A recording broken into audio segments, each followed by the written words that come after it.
اور قریبی فیکٹری میں مزدوری کرنے لگی۔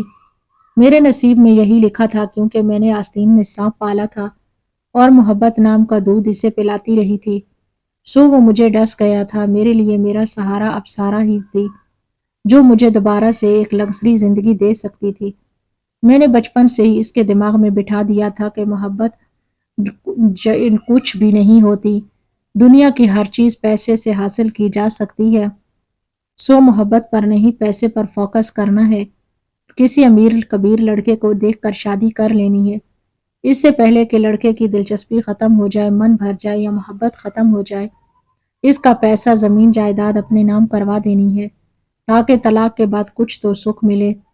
میں نے سارا کو ہمیشہ یہی سیکھ دی تھی، اور میری دی ہوئی سیکھ کو اس نے اپنے پلو سے باندھ لیا تھا۔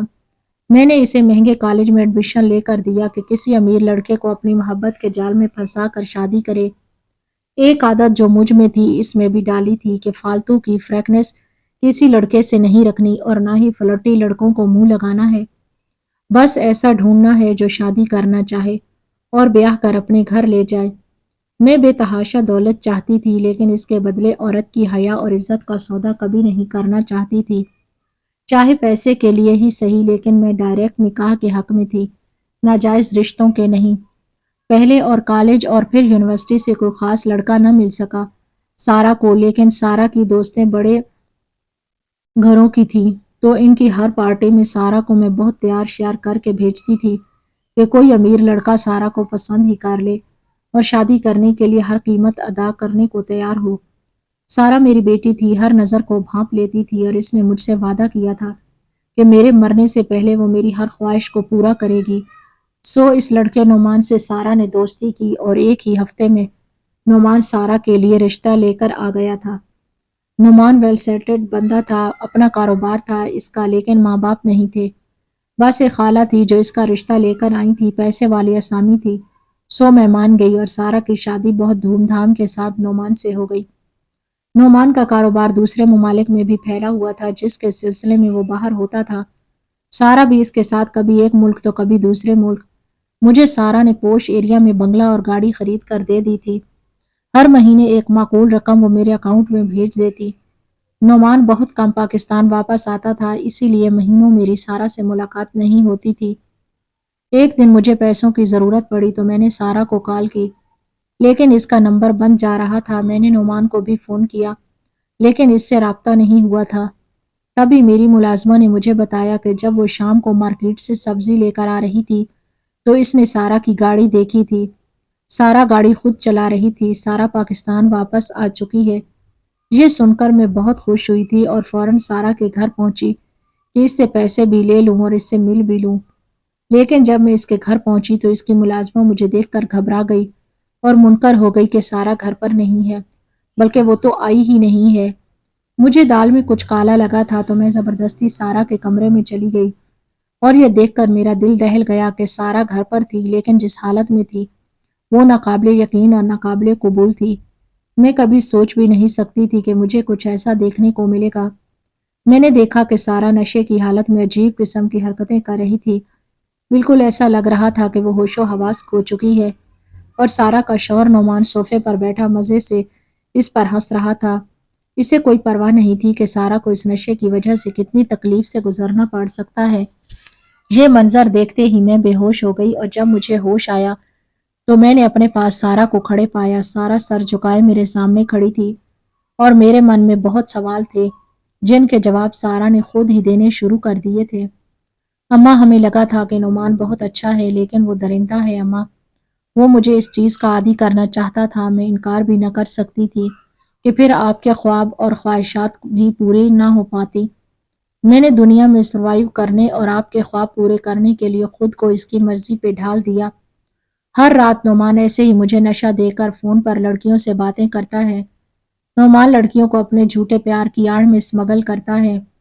میں نے سارا کی طرف دیکھا تھا کہ یوں اپنی زندگی کا سودا کرنا تو میں نے نہیں سکھایا تھا، اور پھر سارا کے منع کرنے کے باوجود میں نے پولیس بلا کر سب بتا دیا۔ جب پولیس کا چھاپا نعمان پر پڑا تو نعمان اور اس کے گینگ کو پکڑ لیا گیا۔ میں خواہشات کے کانٹوں سے زخمی ہوئی وہیں لوٹ آئی تھی جہاں سے گئی تھی۔ ابا کا انتقال ہو چکا تھا اور اماں نے نظریں پھیر لی تھی۔ لیکن میرے بھائی نے مجھے گلے سے لگا کر کہا تھا، صبح کا بھولا شام کو گھر آئے تو اسے بھولا نہیں کہتے۔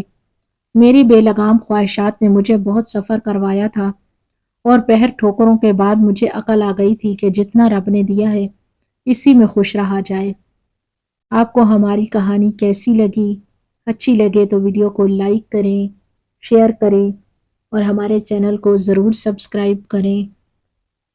شکریہ۔ اللہ حافظ۔